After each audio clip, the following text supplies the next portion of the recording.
담임 목사님께서 빈손의 은혜라는 제목으로 말씀 증거해 주시겠습니다.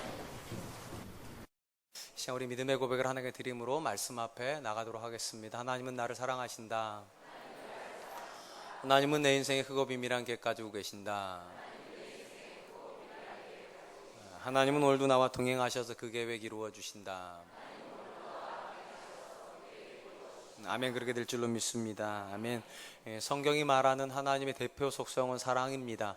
사랑이 하나님의 대표 속성이라고 하는 말은 하나님이 하시는 모든 일과 모든 계획이 근본적으로 하나님의 사랑에서 출발한다는 말일 것입니다. 하나님께서 그분의 자녀들에게 복을 주시는 이유도 사랑하시기 때문입니다.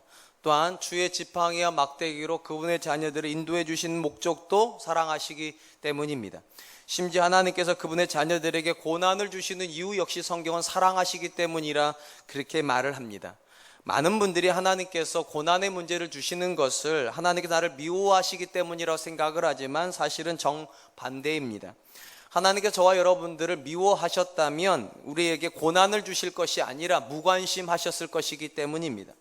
우리가 경험적으로 알고 있듯이 사랑의 반대말은 미움이 아니라 무관심이기 때문입니다. 그러므로 하나님께서 잘못된 길로 가고 있는 자녀들에게 무관심하신 것이 아니라 잘못된 길을 돌이키기 위하여서 고난을 주셨다면 그 고난은 사랑일 것입니다. 분명한 것은 하나님은 저와 여러분들이 잘 되기를 원하시지 잘못되기를 절대로 기뻐하지 않으신다는 사실입니다. 시편 73편에 보면 아삽이라고 하는 사람의 시가 나옵니다. 이 시가 독특한 것은 고난에 대한 그의 성찰을 기록하고 있기 때문입니다.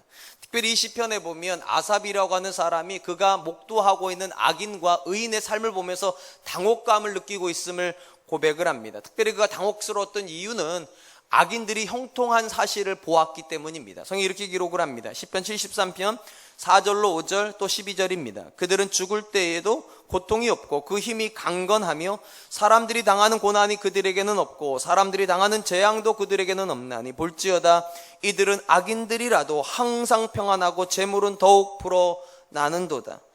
아삽이 악인의 형통에 대해서 이처럼 당혹스럽게 여기는 이유는 간단합니다. 의인이 형통한데 더불어서 악인도 형통한다면 그나마 좀 낫겠는데 의인은 형통하지 않는 시절에도 악인들은 날마다 형통하다는 것입니다. 아침에 일어나면 그들은 평안할 뿐만 아니라 재물은 자연스럽게 불어나고 있는데 상대적으로 하나님 앞에 의롭게 살려고 하는 본인은 매일 아침마다 하나님의 고난을 경험하고 있기 때문이었습니다. 특별히 그가 만나는 고난을 성경이 이렇게 기록을 합니다. 시편 73편 13절 14절 내가 내 마음을 깨끗하게 하며 내 손을 씻어 무죄하다 한 것이 실로 헛되도다. 나는 종일 재난을 당하며 아침마다 징벌을 받았도다. 여러분 굉장한 모순이죠. 하나님 바깥에서 하나님과 상관없이 살고 있는 악인은 매일같이 평안하고 아침마다 그의 재산은 자연스럽게 늘어나고 있는데 하나님의 말씀대로 살아보려고 전전긍긍하고 있는 아삽은 아침마다 징벌을 당하고 매일의 삶이 고난이라고 말하는 거 보니까 처참합니다. 그러다 보니까 스스로 어떤 생각이 드는가? 과연 이게 정상인가? 그래서 믿음을 지키는 것이 헛되다 그렇게 이야기까지 하게 됩니다. 우리가 종종 그런 상황에 놓이지 않습니까? 내가 그 정도 기도했으면 하나님께서 좀 들어주실 법도 한데 내가 믿음 가운데 결단을 하고 또 말씀 가운데 하나님께서 주셨다 생각을 해서 사업도 시작을 했으면 그 사업을 좀 잘 되게 하시지. 또 하나님께서 내가 이전에는 모르겠지만 지금은 좀 마음도 굳건하게 하고 이전보다 더 열심히 신앙생활을 하고 있으면 우리 교회 좀 잘 되게 해주시지. 남의 얘기, 우리 교회가 아니고. 그런 생각을 하는 게 우리지 않습니까? 그런데 이상하게 기도하는 자녀가 잘 안 되고요. 기도를 시작을 하면서 했던 사업이 잘 안 되고 분명히 선한 열심을 가지고 했던 일들이 탁탁 막힐 때 이런 생각이 들죠. 기도한다고 뭐 달라지나? 정말 하나님은 계시긴 하신가? 하나님이 나를 알기는 아시나? 하나님이 나를 사랑하시기는 하는가? 그렇다면 여러분 왜 이런 일이 벌어질까요? 왜 하나님을 떠나 있는 악인들은 아침마다 평안이고 아침에 일어나면 자연스럽게 일은 잘 돼 있는데 왜 하나님 안에 있는 자녀들은 고난이고 아침마다 징벌을 당하는 듯한 그런 고통 속에 들어가야 합니까? 아삽이 그것 때문에 굉장히 흥분을 하다가 73편 후반에 가보면 그가 성소에 들어가서 큰 깨달음을 얻었다 기록을 합니다. 그 깨달음이 이렇게 되어 있습니다. 시편 73편 17절로 19절. 하나님의 성소에 들어갈 때에야 그들의 종말을 내가 깨달았나이다. 주께서 참으로 그들을 미끄러운 곳에 두시며 파멸에 던지시니 그들이 어찌하여 그리 갑자기 황폐하게 되었는가. 놀랄 정도로 그들은 전멸하였나이다. 시인이 성전에 들어가서 기도하다 깨달았는지 아니면 하나님의 말씀을 듣다 깨달았는지 잘 모르겠지만 굉장한 사실을 하나 알았는데, 하나님께서 악인을 미끄러운 데다가 두셨다가 갑자기 하루아침에 소멸되게 하셨다는 것입니다. 이 느낌이 이런 느낌입니다. 하나님께서 악인이 잘 되는데 분명히 그는 악한 사람이기 때문에 잘못된 길로 가고 있으면 당연히 때리셔야 되는데 안 때리신다는 겁니다. 안 때리니까 악인이 어떻게 생각을 하는가? 내가 잘하고 있는 거구나, 내가 옳구나. 자기를 돌아보질 않습니다. 당연히 그 길을 더 열심히 갑니다. 그러다가 픽 쓰러져 버린다는 겁니다. 그러다가 미끄러져서 어디까지 가버린가? 낭떠러지 끝에서 떨어져 버린다. 저 하루아침에 사라져 버린다는 거예요. 그때 제가 깨달은 것이죠. 때리시는 게 은혜구나. 하나님이 나를 때리셨기 때문에 아침마다 나는 자기를 돌아봐야 된다는 거잖아요. 안 때리시니까 그냥 사는 것이고, 안 맞았으니까 잘 산다 착각을 하는 건데, 악인은 그러다가 소멸되지만 의인은 비록 얻어 터지고는 있지만, 죄송해요 이렇게 표현해가지고, 하나님이 때리셔서 괴롭긴 하지만 맞으니까 자꾸 생각한다는 거죠. 왜 때리실까 하나님이. 그러니까 맞고 있으니까 더 나쁜 짓을 할 수가 없다는 거예요. 할 수가 없으니까 길에서 비껴나갈 수가 없고, 비껴나가지 않으니까 악인이 소멸될 때 의인은 살아남는다는 것이죠. 그리고 나서 그가 고백을 합니다. 고난당하는 것이 꼭 나쁜 것만은 아니구나. 하나님의 선한 뜻을 이루기 위해서 악인에게는 형통을 주시고 의인에게는 고난을 주시는구나. 그러므로 사랑하는 성도 여러분, 무엇이 진짜 심판입니까? 의인이 고난당하는 게 심판입니까? 아니면 악인이 형통하는 게 심판입니까? 사실 놀랍게도요, 악인이 형통한 게 심판이라는 겁니다. 악인은 잘못돼야지만 돌아올 수 있을 텐데 하나님께서 외면해 버리시고 그냥 잘되게 내버려 두시니까 자기를 돌아보지를 못한대요. 회개할 여지가 없어진대요. 그러므로 사랑하는 성도 여러분, 하나님 앞에 제발 무조건 잘되게 해주세요 이런 기도 하지 마세요. 여러분, 그 자녀가 잘못된 길에 들어섰으면 맞아야 되는 게 정상입니다. 그거 무조건 잘 되면 어느 날 낭떠러지로 떨어져 버립니다. 돌아오지를 못해요. 아삽이 고백하는 것처럼 때로는 아침마다 징계를 당하는 것 같고, 내 인생의 도대체 믿음은 무엇인가, 왜 이렇게 하나님 나를 힘들게 하시는가, 타라치는 어찌 보면 그 상태가 더 복된 상황일지도 모릅니다. 그런 상황에 놓이면 잠시도 하나님 앞에 눈을 뗄 수가 없잖아요. 그러므로 사랑하는 성도 여러분, 우리의 기도 제목이 좀 달라졌으면 좋겠고, 우리 인생을 바라본 우리의 관점도 조금만 달라졌으면 좋겠습니다. 잘 되는 것이 잘 되는 것도 아니고, 잘못되고 있는 것이 반드시 잘못되는 것도 아니기 때문입니다. 오늘 본문은 하나님의 심판을 받아서 빈손으로 베들레헴 땅에 돌아온 나오미의 고백으로부터 시작을 합니다. 나오미가 그의 자부인 룻을 데리고 베들레헴 땅에 돌아왔을 때 이 나오미의 귀환은 온 성을 떠들썩하게 만드는 핫 이슈가 되었습니다. 성경 이렇게 기록을 합니다. 룻기 1장 19절.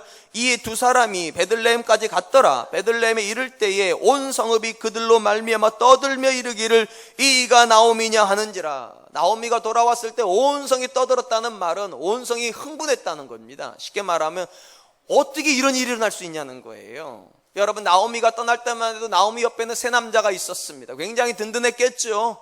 그런데 불과 10여 년이 지나고 나서 돌아온 나오미는 남자가 한 명도 없습니다. 분명히 세 명이 남자와 함께 나갔는데 돌아와 보니까 남편도 없고 두 아들도 없고 갑자기 없었던 여자가 하나가 딸려왔습니다. 이방인 여자입니다.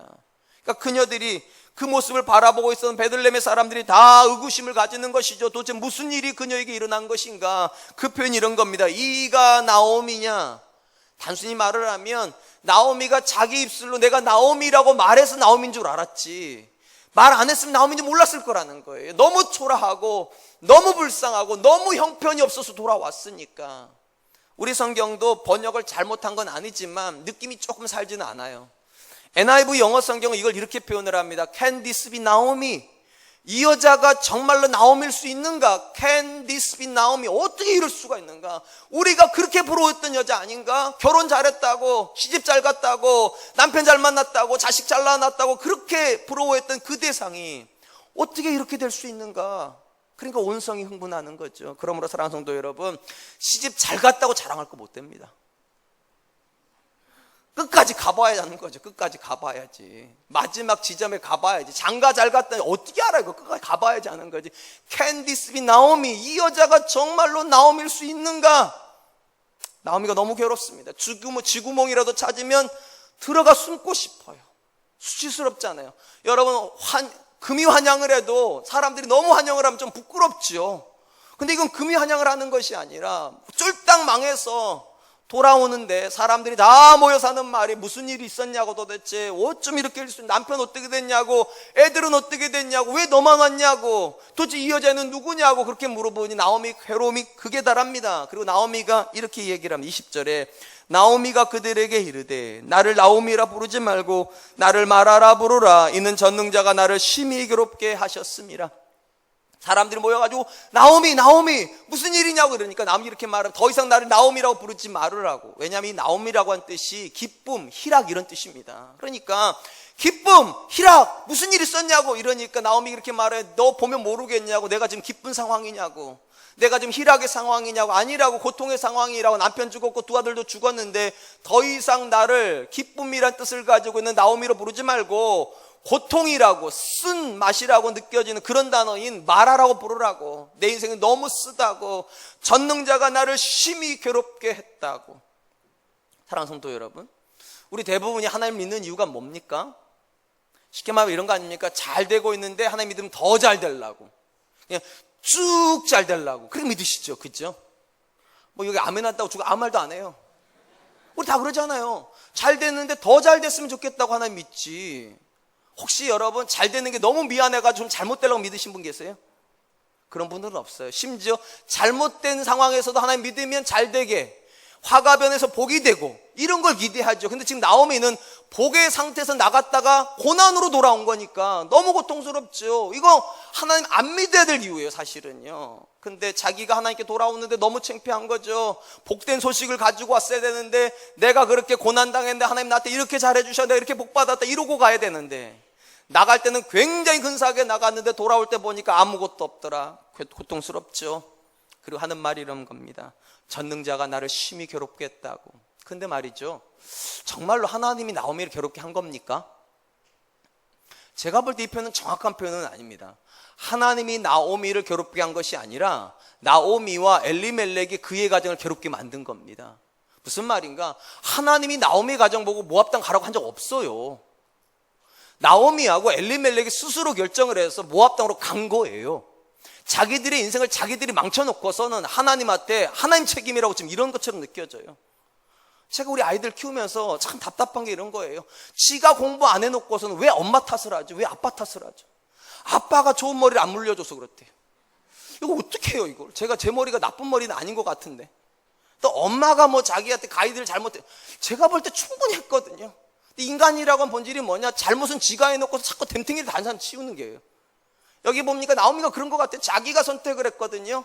자기 가정이 잘못된 선택을 해서 분명히 모압 땅으로 자기들이 가놓고서는 하나님이 자기를 괴롭게 했다고. 옳지 않습니다. 옳지 않습니다. 내가 나를 망가뜨리는 겁니다. 여러분이 여러분을 망가뜨리는 거지 하나님이 여러분을 망가뜨리지 않습니다. 제가 이렇게 말씀드린 이유가 있어요. 시편 92편에 보면 시인이 성도의 정체성에 대해서 이렇게 고백을 하고 있기 때문입니다. 시편 92편 12절 13절 의인은 종려나무같이 번성하며 레바논의 백향목같이 성장하리로다. 이는 여호와의 집에 심겼으며 우리 하나님의 뜰 안에 번성하리로다. 시인이 의인의 정체성을 뭐라고 말하는가? 하나님의 집에 심겨져 있고 하나님의 뜰 안에서 번성하리로다. 쉽게 말하면 누가 의인인가? 하나님 안에 있는 사람이고, 누가 의인인가? 하나님 안에서만 잘 되려고 하는 사람이라는 겁니다. 그럼 스스로 자기가 벗어났다면 그건 누구 책임입니까? 누구 책임입니까? 내 책임이죠. 하나님께서 벗어나라고 말한 적이 없거든요. 그리고 하나님 벗어나서 잘 된다고 성경에 말한 적이 없거든요. 쉽게 말씀드리면 나무를, 여기서도 이제 시편 92편도 의인을 종려나무로 비유하니까 나무로 비유를 해보면 모든 나무가 아무 환경에서 자라는 건 아닙니다. 나무마다 토양이 있죠. 어떤 토양에서 자라고 어떤 기후에서 자라는 것입니다. 예를 들면 여러분들이 제주도 여행을 가셨다가 거기서 감귤나무를 보셨어요. 너무 탐스럽고 너무 좋아 보여요. 우리 집에도 한 그루 심었으면 좋겠다 싶어가지고 감귤나무를 살 수는 있어요. 사가지고 분당에 와가지고 심었어요. 그리고 이렇게 기대하죠. 좀 있으면 나도 열매를 먹으리라. 우리 집안이 곧 있으면 감귤 농장을 이루리라. 근데 불과 몇 달 만에 깨달은 것이 있죠. 이 나무가 죽었더라. 왜 죽죠? 분명히 제주도에서 잘 사는 거 보고 좋은 품종인 걸 확인하고 가지고 와서 우리 집에다 심었는데 왜 죽은 거예요? 절대로 감귤나무가 잘못된 건 아닙니다. 내가 무지한 거죠. 심으면 안 되는 땅에다가 심은 거잖아요. 제주도 땅이라면 괜찮을지 모르겠지만 분당 땅은 안 되는 거잖아요. 기후가 안 맞잖아요. 옮겨 심은 것 자체가 잘못된 거잖아요. 여러분 똑같아요. 성경도요. 하나님께서 성도의 정체성을 뭐라고 말을 하는가? 여호와의 집에 심겼으며 그의 뜰 안에서만 번성하리로다. 절대로 나가서 잘 된다는 기록이 없습니다. 룻이 나갔습니다. 아니, 룻이 나간 거 아니죠. 나오미가 나갔습니다. 나오미가 나간 거 하나님 떠민 거 아닙니다. 그들이 나가서 그들이 심겨지면 안 되는 모압 땅에 스스로 자기 인생을 심은 겁니다. 그리고 거기서 말라 죽은 겁니다. 죄송해요, 이렇게 표현해가지고. 아무리 봐도 하나님이 잘못한 거 없습니다. 근데 나오미가 이렇게 말합니다. 전능자가 나를 심히 괴롭게 했다고. 사랑하는 성도 여러분, 우리 솔직하자고요. 하나님 앞에 솔직하자고요. 내 자녀가 그렇게 망가진 거 진짜 하나님 책임입니까? 우리 결혼 생활이 그렇게 어려운 거 정말 하나님 책임입니까?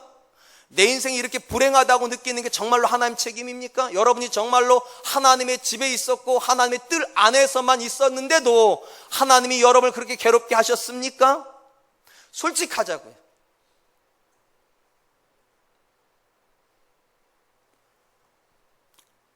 제가 아는 바는 그렇지 않습니다.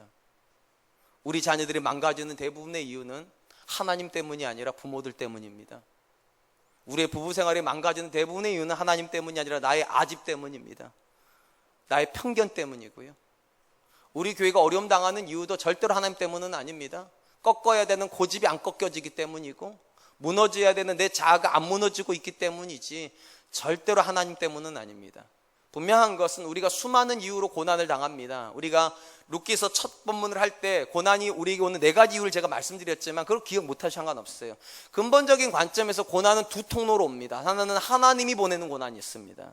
이 고난은 하나님께서 뜻이 있어서 보내시는 겁니다. 우리의 믿음을 더 연단케 위하여 또는 우리를 더 도약시키기 위해서 어떤 이유셨는지 모르겠지만 고난을 쓰십니다. 이 고난은 걱정할 필요 없습니다. 반드시 합력과 선이 됩니다. 그러니까 내가 하나님과 좋은 관계를 맺고 있는데 내가 믿음 생활 잘하고 있는데 고난이 왔으면 그건 염려할 필요가 없다는 겁니다. 하나님께로부터 온 고난이니까. 그런데 두 번째 고난은 좀 다른 고난입니다. 내가 자초한 고난입니다.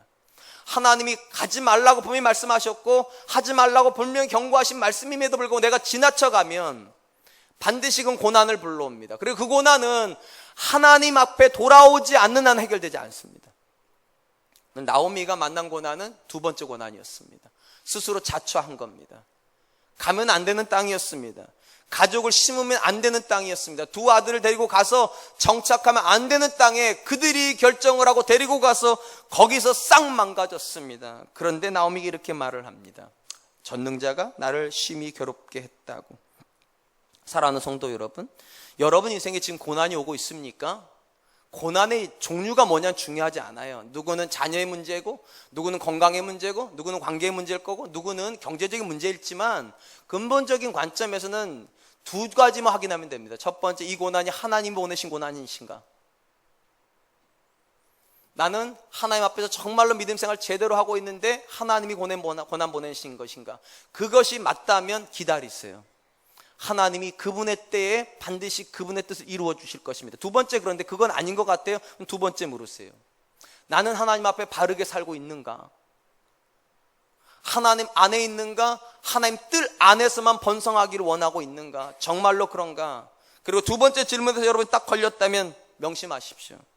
하나님이 잘못한 거 없습니다. 내가 잘못한 겁니다. 우리가 잘못한 겁니다. 그걸 성경은 회개라고 부르는 것입니다.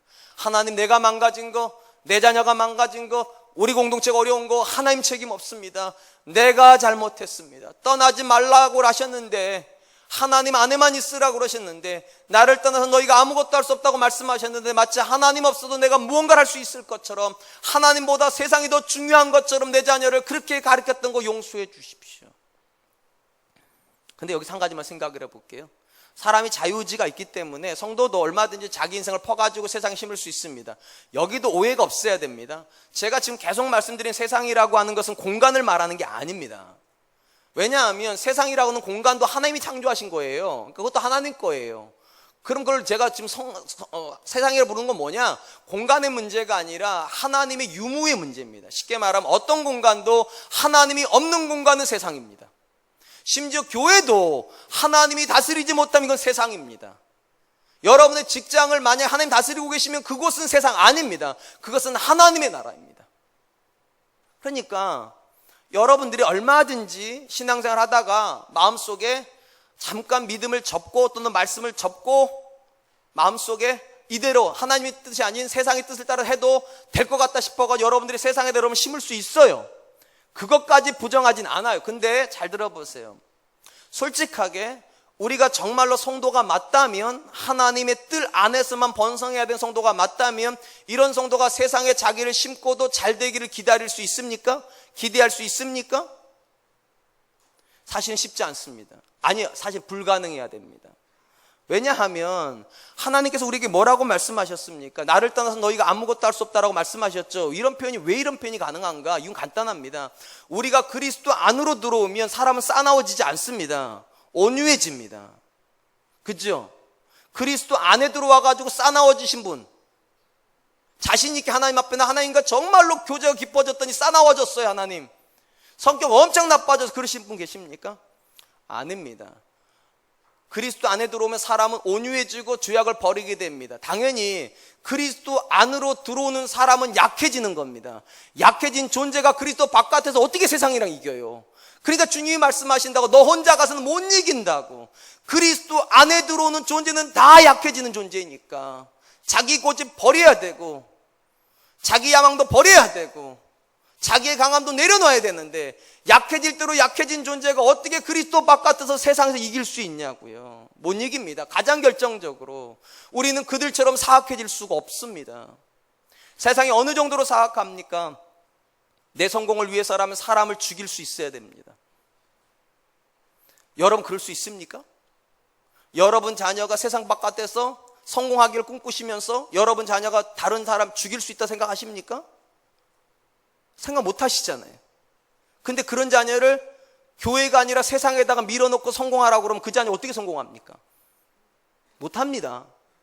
감귤나무를 가지고 서울로 분당으로 와가지고 열매 맺으라는 거가 다를 게 하나도 없어요. 못 맺는 건데, 그거는 안 되는 건데.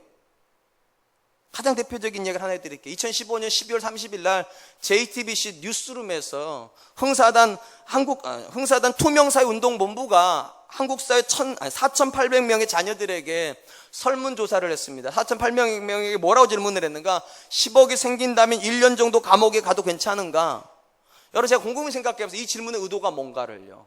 10억이 생긴다면 1년 정도 감옥에 가도 되는가? 아이들한테, 여러분 아이가요, 어린 아이들이 1년 정도 감옥을 간다면 보통 죄를 지어서 못 갑니다. 왜냐하면 대부분 청소년 이하의 아이들은 죄가 거의 감면되죠. 거의 감옥에 안 갑니다. 감옥에 갈 정도라면 거의 살인 미수일 겁니다. 그런 거겠죠. 1년 정도 아이가 18세 이하의 아이가 감옥에 가서 1년을 살아야 된다면 그건 대부분 살인 미수일 거예요. 그러니까 이걸 조금 더 리얼하게 말을 하면 10억을 준다면 사람 죽일 수 있는가의 질문이에요. 사실은요. 아이들이 뭐라고 대답을 했는가? 초등학생 17%가 그럴 수 있다 그랬습니다. 참, 머리에 피도 안 발랐는데 돈 좋은 걸 벌써부터 합니다. 17%가 할 수 있다. 칼만 쥐어지면 내가 가서 할 수 있다는 거죠. 중학교 애들은 39% 할 수 있다. 지금 2배 뛰었어요. 17%가 지금 39%로 뛴 겁니다. 자, 고등학교 애들이 대답을 합니다. 몇 프로 뛰었을 것 같습니까? 고등학생은 몇 프로나 10억만 생긴다면 사람을 찌를 수 있다, 죽일 수도 있다 대답했을 것 같습니까? 56%. 조심하세요. 여러분 옆에 고등학생 지나가면 말 걸지 마세요. 잘못하면 우리 잘못될 수도 있어요. 여러분, 이게 세상입니다. 어려서부터 초등학생 때부터 10억이라면 사람도 죽일 수 있다고 강화되어 있던 아이들이 지금 세상을 구성하고 있습니다. 우리 자녀들은 어려서부터 적어도 고등학교 때까지 교회에서 살죠. 대부분이요. 그런 아이들 살인하면 안 된다고, 거짓말하면 안 된다고, 다른 사람 해코지하면 안 된다고, 그렇게 도덕 아닌 도덕적인 교육까지 교회에서 다 받았는데 이 아이들이 나가가지고 칼 찌를 수 있는 애들하고 사는데 경쟁 됩니까? 하나님 없이 싸울 수 있습니까? 그런데 부모들은 하나님 없이 그 자녀를 세상에 내보내려고 한다는 거죠. 안 되는 겁니다. 절대로 안 되니까 신이 말하잖아요. 하나님 안에 심기였으며 하나님이 뜰 안에서 번성하리로다. 하나님이 주시는 거 먹는 거고 하나님이 주시는 거 입는 거고 하나님이 주시는 길로 가야 되는데 부모가 그걸, 죄송해요, 부모라고 말해가지고 길이 아닌 곳에다가 내 자녀를 심어놓고 하나님 잘 되게 해주세요, 하나님 복 주세요, 그리고 복 받고 나서 돌아오게 해주세요. 여러분 자녀가요 그리스도를 떠나가지고 세상에서 성공했다는 말은요 굉장히 망가졌다는 뜻입니다. 세상에서 그냥 성공하는 사람은 없습니다. 걔네들하고 어려서부터 10억이 생긴다면 사람을 죽일 수 있다는 교육받고 있는 애들을 제끼면서 여러분 자녀가 성공했다면 그거 얘네들보다 더 악하다는 겁니다. 사실은. 근데 그 자녀가 하나님께 돌아올 가능성이 있겠습니까? 쉽지 않습니다. 예수님 말씀하세요. 그래서 나를 떠나서는 너희가 아무것도 할 수 없습니다. 이 사실을 우리가 안다면 스스로 하나님 바깥으로 나가는 선택할 수 없습니다. 이 사실을 안다면 하나님께서 나를 망가뜨렸다 그런 말 못합니다. 내가 나를 망가뜨린 것이고 내가 내 자녀를 망가뜨린 것이고 내가 우리 가정을 망가뜨린 것이고 내가 우리 교회를 망가뜨린 거지요. 하나님에게 책임 있는 거 아니지요. 화나셨지요. 불편하시지요. 죄송합니다. 근데 어쩔 거예요. 성경은 성경이죠. 하나님은 완전하신 분이십니다. 사랑이십니다. 여러분 자녀 잘못되게 하시지 않습니다. 여러분 자녀 망가뜨릴 생각도 없으십니다. 그런데 여러분들이 망가뜨리는 거죠. 나오미가 그걸 인정한 거죠. 내가 망가뜨린 거라고, 내가 잘못한 거라고, 그리고 인정을 하고 돌아오는 거죠. 그럼 궁금한 건 이겁니다. 하나님 앞에서 자기 잘못을 인정을 하고 회개하고 하나님께 돌아왔으면 내가 나를 망가뜨린 거라고 이렇게 고백을 해야지 왜 전능자가 나를 심히 괴롭겠다 이렇게 고백을 합니까? 여기 안에 또 하나의 비밀이 있습니다. 나오미가 이렇게 생각한 것 같아요. 자기 의지를 가지고서 자기 의지대로 내 자녀들을 데리고 가서 모압에다 심었는데 놀랍게도 그 모든 과정 속을 붙잡고 계신 분은 하나님이셨다는 거예요. 내가 모압 땅으로 떠날 때 하나님 나를 포기하신 게 아니라 끝까지 붙잡고 계셔서 기어이 나를 돌아오게 하셨다는 거예요. 그러니까 심지어 내 고난도 누가 쓰셨다는 겁니까? 내가 자초한 고난도 하나님이 쓰셨다는 거예요. 그래서 말하는 거예요. 전능자가 내 고난을 통해서 나를 심히 괴롭게 하셔서 나를 돌아오게 했다고. 여기서 놀라운 거 하나 발견하게 됩니다. 내가 내 자녀 망가뜨려 놨어도 하나님이 돌이킬 수 있다는 겁니까? 없다는 겁니까? 있다는 거죠. 전제가 있죠. 내가 돌아오면요, 내가 하나님께로 돌아오면요, 우리 부모 세대가 내가 잘못 키웠다고, 내가 내 자녀에게 잘못된 가치관 심어줬다고, 심어놓으면 안 되는 땅에다 내 자녀를 심은 거라고, 하나님 내가 잘못했습니다, 나 때리세요, 내 자녀 때리지 마시고 나 때리세요 하는 순간부터 우리는 경험하게 된다는 겁니다. 하나님 일하신다는 것을. 오늘은 아멘이 가뭄이 있습니다. 흉년이 들 때도 있으니까. 나오미가요, 하나님께서 자기 인생에 행한 일을 뭐라고 이야기를 하는가, 이렇게 얘기를 합니다. 룻기 1장 21절, 내가 풍족하게 나갔더니 여호와께서 내게 비어 돌아오게 하셨느니라. 여호와께서 나를 징벌하셨고 전능자가 나를 괴롭게 하셨거늘 너희가 어찌 나를 나오미라 부르느냐. 이 본문에 보면 나오미가 흉년이 들었을 때 떠날 때 절대로 가난해서 떠났다고 되어 있지 않습니다. 내가 풍족하게 나갔더니, 쉽게 말하면 부유한 상태에서 나간 거죠. 그 왜 나간 겁니까? 더 잘 살라고요. 더 잘 살라고요. 우리가 우리 자녀들을요 교회 바깥에서 자꾸 키우는 이유가 뭔가, 그 자녀 잘못 키우려고 그런 거 아니죠. 대부분 더 잘 살으라고, 더 성공하라고, 더 행복하라고, 더 부자 되라고 그렇게 하는 거라는 거죠. 나오미도 그런 목적으로 나갔다는 거죠. 그런데 놀랍게도 그런 목적으로 나갔는데 하나님께서 거기서 나오미가 원하는 뜻을 이루어져 버렸으면 나오미는 못 돌아왔을 거라는 겁니다. 근데 하나님께서 그를 포기하지 않으셔서 풍족한 상태에 나갔는데 거기서 자기 뜻이 이루어지지 않았다는 거예요. 쫄딱 망하고 나니까 비로소 뭐를 경험했는가? 내가 뭘 잘못했지? 내가 뭘 잘못한 거지? 어디서부터 내 인생, 어디서부터 우리 가정은 삐끄덕거린 거지? 돌아보기 시작했다는 거죠. 그리고 한 가지가 굉장히 중요한 게 빠졌다는 걸 알게 되죠. 그의 인생에 하나님이 빠졌다는 사실을. 그리고 돌아오는 겁니다. 그리고 나서 이렇게 말하는 거예요. 이 모든 여정을 주장하고 계셨던 분들은 나도 아니고 내 남편도 아니고 내 아들들도 아니고 하나님이시라고. 그래서 하나님이 나를 괴롭겠다고 그렇게 표현하는 것입니다. 그런 점에서 나오미가 풍족하게 나갔다가 빈손이 되어 돌아오고 나서 한 이 고백은 참 의미가 있습니다. 그가 풍족할 때는 하나님이 안 보였다는 거잖아요. 풍족할 때는, 잘 나갈 때는, 행복할 때는 하나님이 안 보였다가 다 잃고 나서 빈손이 되니까 그때서야 비로소 보이는 분이 계시더라는 거죠. 하나님이요.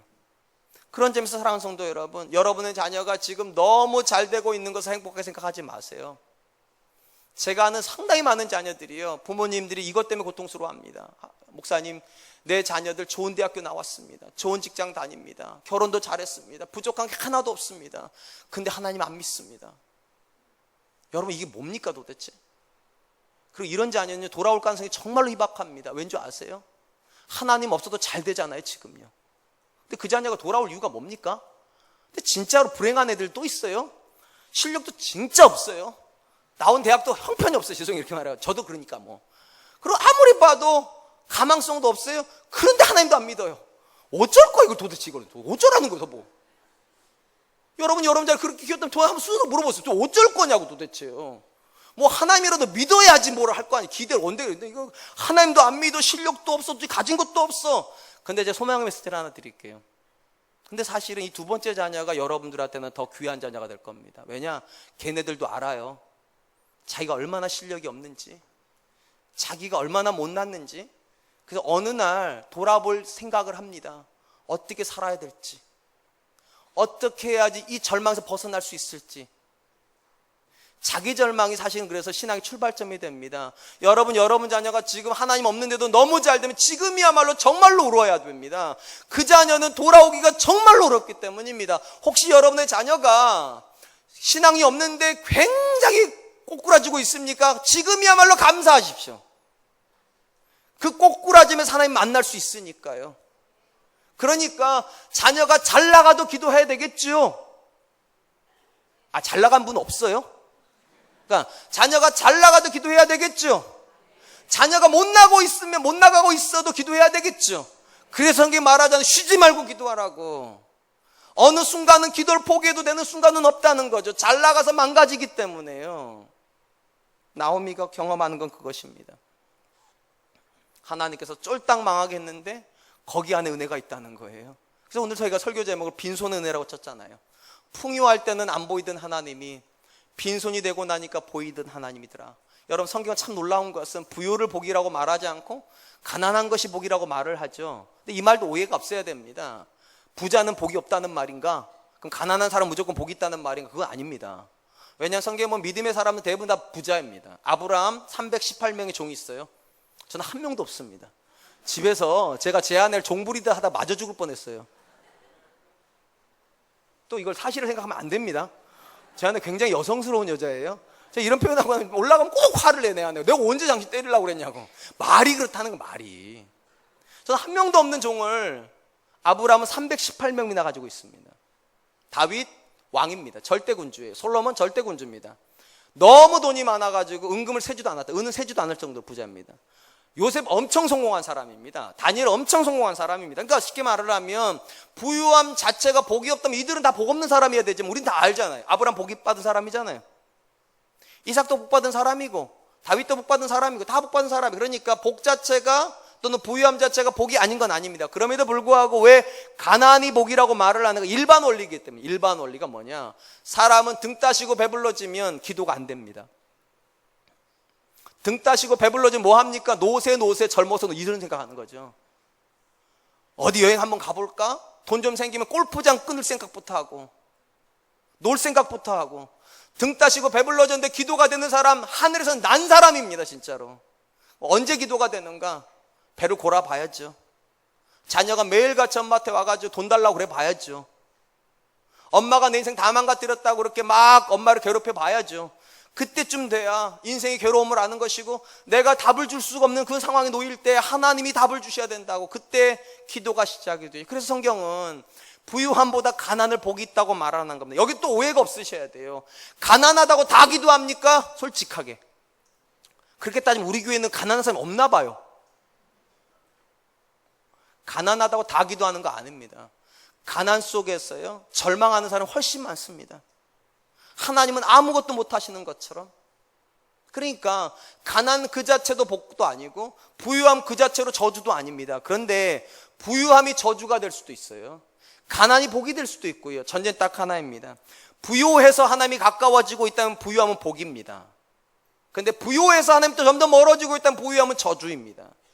가난해서 세상으로부터 멀어지고 있지만 가난 때문에 하나님께 가까워지고 있다면 가난은 복입니다. 중요한 건 딱 하나예요. 얼마나 일이 잘 되는가 안 되느냐가 아니라, 내 자녀가 얼마나 성공했느냐 아니냐가 아니라, 지금 그 상황에서 내 자녀는 하나님께 가까워지고 있는가, 우리 가정 하나님께 가까워지고 있는가, 우리 교회는 하나님께 가까워지고 있는가가 중요하다는 것이죠. 성경에 굉장히 많은 역설이 나옵니다. 가장 큰 역설 중에 하나는 성공해서 실패한 사람들에 대한 기록과 실패해서 성공한 사람들에 대한 기록이 같이 들어있다는 겁니다. 성공을 해서 실패한 가장 대표적인 사람, 이스라엘 초대왕 사울입니다. 사울이 이스라엘 왕으로 추대되려고 할 때 사무엘이 사울에게 너가 이스라엘을 찾던 사람이라고 말했을 때 사울이 뭐라고 말합니까? 설마요 이랬습니다. 이렇게 기록이 되어 있어요. 사무엘상 9장 21절 사울이 대답하여 이르되 나는 이스라엘 지파의 가장 작은 지파 베냐민 사람이 아니니까 또 나의 가족은 베냐민 지파 모든 가족 중에 가장 미약하지 아니하니까 당신이 어찌하여 내게 이같이 말씀하시나이까 하니. 무슨 말인가? 사울은 자기가 생각할 때 왕이 될 수 있는 절대적인 두 가지 핸디캡을 가지고 있다는 겁니다. 첫 번째, 자기는 베냐민 지파라는 거예요. 그리고 베냐민 지파 중에서도 가장 미약한 지파 출신 자기라는 거, 자기 절망이 있습니다. 안 된다는 거죠. 그럼 이게 또 왜 이러는 건가? 여러분 잘 아시는 대로 사무엘이 등장하기 한 30년 전쯤의 시간이 사사기 시간입니다. 사사기 마지막 기록이 뭔가? 베냐민 지파하고 이스라엘 11개 지파가 기브아 땅 사람들 문제를 가지고 싸우는 이야기입니다. 집에 가서 한번 읽어보세요. 사사기 20장 21장입니다. 그때 베냐민 사람들이 기브아 사람들을 살리려고 이스라엘 사람들하고 싸움을 합니다. 거기서 베냐민은 쫄딱 망합니다. 600명을 남겨놓고 다 죽어요.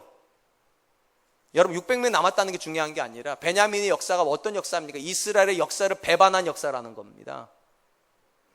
그래서 완전히 초라한 민족이 됐습니다. 초라한 지파가 됐어요. 그 중에서도 베냐민 중에서도 사울의 집안은 어떤 집안이라고 해요? 가장 미약한 집안이라는 거예요. 그보다 나쁠 수는 없어요. 그보다 절망적일 수는 없어요. 그런데 거기서 하나님 찾아오셨어요. 그리고 이렇게 말씀하세요. 내가 너에게 은혜를 주기로 원한다고. 결과적으로 사울은 왕이 됩니다. 성공한 거죠. 왜 하나님께서 사울을 선택하셨을까요? 사울은 자기 고집을 안 피울 거라 생각했기 때문이죠. 자기 의를 안 주장할 거라 생각했기 때문이죠. 성공이 그를 실패로 만들 거 생각 안 하셨기 때문이죠. 그런데 놀라운 것은 그가 성공하자 태도를 싹 바꿔버립니다. 마치 자기 힘으로 왕이 된 것처럼, 자기 힘이 대단해서 사람들이 자기를 왕으로 뽑아준 것처럼 그렇게 행사하기 시작합니다. 그러자 하나님께서 슬퍼하시기 시작합니다. 이렇게 되어 있어요. 사무엘상 15장 11절 내가 사울을 왕으로 세운 것을 후회하노니 그가 돌이켜서 나를 따르지 아니하며 내 명령을 행하지 아니하였음이니라 하신지라. 사무엘이 근심하여 온 밤을 여호와께 부르짖으니라. 하나님 뭐라고 말씀하시는가? 후회한다고. 성경에서 하나님께서 한 사람에게 은혜를 베푸시고 후회하신다는 단어를 쓴 유일한 사람입니다. 하나님께 이렇게 생각하신 것 같아요. 차라리 그때 사울에게 은혜 주지 말걸. 괜히 성공해가지고 사람이 망가졌다고. 혹시 여러분을 향해서 이렇게 말씀하지 않을까요? 그때 내가 그 엄마 기도 듣고 그 자녀 대학교 보내는 거 아니었는데 괜히 걔 대학교 보내가지고 대학원 보내고 박사 되고 교수 되더니만 하나님 떠나버리고, 그때 차라리 대학교 안 보내주는 거였는데, 아니 보내주더라도 그렇게 대단한 대학교 보내주는 거 아니었는데, 그때 차라리 사업 좀 안 되게 할 건데 너무 간절히 부르짖으니까 사업을 좀 되게 해줬더니만 그 사업 가지고 사업을 또 불리고 또 불리고 또 불려가지고 1000억 100억 재산가가 돼가지고 하나님 없어도 살 수 있을 것처럼 그렇게 교만하게 살고 있는 모습 보면서 그때 차라리 그 돈 안 줄 건데 그랬다고. 혹시 그러진 않습니까? 성공해서 실패해버리는, 성공해서 하나님께 너무 멀리 떨어져서 돌아올 생각을 못하는, 혹시 그러진 않습니까? 오늘 본문에 나오는 정반대예요. 완전히 실패해서 성공한 여자예요. 다 빼앗기고 나니까 그 인생에 남은 게 딱 하나라는 걸 알게 되죠. 하나님이요. 그 하나님께 돌아옵니다. 그리고 놀라운 것은 이 나오미의 가문에서 예수님이 나온다는 거 아십니까? 실패해서 성공했습니다. 사랑하는 성도 여러분, 실패냐가 중요한 것도 아니고 성공이냐도 중요한 게 아니에요. 지금 내가 하나님께 나가고 있는가 뒤돌아서고 있는가가 중요한 거예요. 신명기에 보면 하나님께서 이스라엘 백성을 광야로 내모신 이유가 나옵니다. 여러분 잘 아시는데 신명기 기록은 이스라엘의 광야 40년을 끝내고 나서 한 달간 모세가 설교한 내용이 신명기입니다.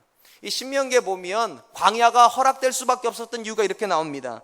신명기 8장 2절로 3절. 내 하나님 여호와께서 이 40년 동안에 내게 광야길을 걷게 하신 것을 기억하라. 이는 너를 낮추시며 너를 시험하사 내 마음이 어떠한지 그 명령을 지키는지 지키지 않는지 알려 하심이라. 너를 낮추시며 너를 줄이게 하시며 또 너도 알지 못하며 내 조상들도 알지 못하던 만나를 내게 먹이신 것은 사람이 떡으로만 사는 것이 아니요 여호와 입에서 나오는 모든 말씀으로 사는 줄 내가 알게 하려 하심이니라. 하나님이 얼마든지 애굽 땅에서 나온 이스라엘을 바로 부유한 땅인 가나안 땅으로 집어넣을 수 있었습니다. 그런데 하나님 그렇게 안 하시고 부유한 땅인 가나안이 아니라 가난한 땅 광야로 내모셨습니다. 참 머리 잘 썼어요 제가요. 부유한 땅 가나안이 아니라 가난한 땅 광야로. 기억하기 쉬우시라고. 왜 그렇게 하셨냐는 거죠. 왜냐하면 광야는요 하나님 없으면 못 사는 땅입니다. 거기는 음식이 없습니다. 거기는 물이 없습니다. 그래서 하나님이 하늘을 여시고 음식을 주셔야 그게 만나죠. 바위를 터뜨려서 물을 주셔 먹이셔. 그게 샘물이죠. 그 하나님께 이렇게 말씀하시죠. 사람의 떡으로 사는 땅이 아니라고. 하나님이 주시는 떡으로 사는 거라고. 사람이 떡으로만 사는 것이 아니라 하나님 입에서 나오는 모든 말씀으로 산다. 그게 광야의 훈련이었습니다. 쉽게 말하면 나를 떠나서 너희가 살 수 없다는 걸 알고 부유한 땅으로 들어가라는 거잖아요. 그래야지만 부유함이 그들을 망가뜨리지 않을 거라고 생각하신 거죠. 사랑하는 성도 여러분, 여러분 자녀에게는 하나님을 떠나면 내가 존재할 수 없다라는 이 절박한 마음이 있습니까? 그 마음이 있고 나서 그 자녀에게 복 달라고 기도하십시오. 여러분 집안에는 이 고백이 있습니까? 주님 바깥에서는 우리가 아무것도 얻을 것이 없다라고 한 이 분명한 믿음의 고백이 있습니까? 그 다음에 기도하세요. 하나님 잘 되게 해달라고. 최근에 강남역에서 살인사건 난 거 아시죠? 여자 공용 화장실 들어가가지고 누가 죽였죠? 신학생이요. 전직 신학생이요. 무섭지 않습니까? 전 무섭습니다. 사랑하는 성도 여러분, 잘 되기만 기도하지 마세요. 먼저 기도할 건 이겁니다. 하나님, 하나님을 향한 절박감을 주십시오. 나를 떠나서 너희가 아무것도 할 수 없다고. 이 믿음이 있어야지만 잘 돼도 망가지지 않습니다. 심지어 망가져도 일어날 힘이 있는 것입니다. 나오미가 드디어 다 잃고서 하나님께 돌아옵니다. 그리고 마지막 1장 끝에서 성경은 이렇게 기록을 합니다. 22절, 나오미가 모압 지방에서 그의 며느리 모압 여인 룻과 함께 돌아왔는데 그들이 보리 추수할 때에 베들레헴에 이르렀더라. 빈손으로 돌아와가지고 나를 말하라고 부르라고 내 인생이 너무 괴롭다고 말을 했는데 마지막 기록은 뭔가 그녀가 돌아온 때가 보리 추수하던 때라. 이런 거를 문학적 기법으로 복선이라고 부르는 겁니다. 아, 이제 뭔가 되겠구나. 다음 주부터는 좋은 이야기 많습니다. 고생하셨어요. 지금 1장 5번 설교 들으시면 얼마나 고통, 맨날 얻어 터지고 맨날 울고 맨날 돌아가라고 그러고 어머니 못 떠난다고 그러고 돌아와서 눈물 짜면서 나를 말하라고 부르고 오늘까지입니다. 참 멋있는 기록이 그거예요. 하나님 앞에서 우는 자에게 하나님이 추수하게 하신다는 거죠. 하나님 앞에서 울면서 내 자녀 살려달라고, 울면서 내 인생 회복시켜달라고 그렇게 절망으로 내려갈 줄 알았던 사람에게 하나님께서 추수 때를 예비하고 계신다. 그러므로 사랑하는 성도 여러분, 다른 거 물어보지 마세요. 나는 지금 어느 여정 속에 있습니까? 하나님으로부터 멀어지는 여정 속에 있습니까? 하나님을 향하여 가고 있는 여정 속에 있습니까? 전 저와 여러분들이 하나님을 향하여 갈 수 있기를 축원드립니다. 이제 말씀을 맺겠습니다. 전도서에 보면 하나님께서 한 사람의 인생을 연단을 하실 때 형통과 곤고라는 두 가지를 병행해서 사용하신다는 말이 나옵니다. 형통할 때는 뭐를 기대하셨는가? 기뻐하고, 곤고할 때에는 되돌아보라 이렇게 되어 있습니다. 이 말이 참 멋있는 게요, 형통과 곤고는 반대말입니다. 그러면 형통할 때 기뻐했으면 곤고할 때는 슬퍼해야죠. 우리 성경 그렇게 돼 있지 않아요? 형통할 때는 기뻐하고 곤고할 때는 되돌아보라고. 왜 슬퍼하지 않고 되돌아봐야 됩니까? 권고를 주시는 목적이 나를 되돌아보게 하기 위함이라는 거죠. 고난을 주시면서 생각하게 한다는 거예요. 내가 왜 이 고난을 당하는 걸까? 왜 내 인생에 이렇게 어려움이 있을까?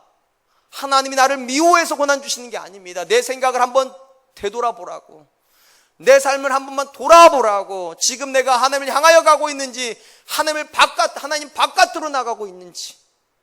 사랑하는 성도 여러분, 그래서 하나님 사랑이세요. 형통을 주시는 하나님도 사랑이시고요, 어려움을 주시는 하나님도 사랑이세요. 궁극적으로 하나님은 저와 여러분들을 하나님께 초대하고 싶으신 거니까. 이번 한 주간 우리 사랑과 은혜교 성도님들은 하나님 말씀 앞에서 다시 한번 자기를 돌아봤으면 좋겠어요. 어려우시다면 더 많이 돌아보십시오. 과연 내가 어디서부터 벗어났는지, 그리고 다시 한번 하나님 사랑을 만날 수 있는 한 주간 되시기를 축원드립니다. 지금 그러니까 찬양할 텐데요, 주의 은혜임을 찬양하려고 합니다. 가사가 참 멋있습니다. 세상 소망 다 사라져 가도 주의 사랑은 끝이 없으니 살아가는 이 모든 순간이 주의 은혜임을 나는 믿네. 이번 한 주간 이 찬양을 좀 많이 들으셨으면 좋겠어요. 여러분 검색 엔진 어디에다가도 주 은혜임을이라고 치면 이 가사가 나옵니다. 이 찬양이 나와요. 일주일 동안 이 찬양 들으면서 하나님 모든 순간 속에 형통하면 형통한 대로, 공고하면 공고한 대로 하나님 은혜를 고백하며 살게 해주십시오. 우리 함께 찬양하겠습니다. 주 사랑, 주 나의 모습 보네, 상한 나의 맘 보시네. 주 나의 눈물 안에 홀로 울던 맘 아시네. 세상 소망 다 사라져 가도 주의 사랑은 끝이 없으니 살아가는 이 모든 순간이 주 은혜임을 나는 믿네. 주 사랑 내게 있네. 주 사랑 내게 있네. 그 사랑이 날 채우네. 주 은혜 내게 있네. 그 은혜로 날 세우네. 세상 소망 다 사라져 가도 주의 사랑은 끝이 없으니 살아가는 이 모든 순간이 주 은혜임을 나는 믿네. 세상 소망 다 사라져 가도 주의 사랑은 끝이 없으니 살아가는 이 모든 순간이 주 은혜임을 나는 믿네. 사랑하는 성도 여러분, 혹시 지금 너무 행복하십니까? 모든 것이 너무 잘 되고 자녀의 문제뿐만 아니라 내 모든 문제 속에도 너무 분명한 하나님의 은혜가 있어서 너무 행복하십니까? 지금은 정말로 조심해야 될 때입니다. 그 은혜 때문에 간절함이 사라지고 그 은혜 때문에 기도할 이유가 없어진다면 그건 은혜가 아니라 사실은 여러분을 방임하시는 것입니다. 혹시 여러분이 괴로운 시절을 지나고 계십니까? 여러분 그것 때문에 슬퍼만 하지 마십시오. 오히려 지금이야말로 생각할 때입니다. 내가 지금 왜 이 상황 속에 들어와 있는지, 왜 내 인생에 어려움이 있는지, 혹시 내가 하나님을 향해 등 돌리고 있어서 아닌지, 그리고 좋은 날을 주시면 좋은 날 때문에 하나님께 감사함으로 나가가시고, 어려운 날을 주시면 어렵기 때문에 되돌아보고 하나님께 돌아갈 수 있기를, 그래서 모든 시절이 내게 은혜가 되기를 하나님 앞에 같이 한번 같이 기도하도록 하겠습니다. 기도하겠습니다. 사랑 많으신 하나님 감사합니다. 오늘 우리에게 귀한 시간 주시고 나오미의 삶의 고백을 통하여서 우리 자신을 한번 돌아볼 수 있도록 해주시니 감사합니다. 우리는 형통한 것만이 복인 줄 알았는데 잘 되는 것만이 하나님의 은혜인 줄 알았는데 나오미 인생을 통하여서 모든 것을 잃어버리는 그 순간에 하나님을 만나고 그 하나님께 돌아올 때 하나님께서 그의 인생의 추수를 준비하고 계시는 것처럼 하나님 말하곤 합니다. 하나님이 형통한 시절이라 교만하지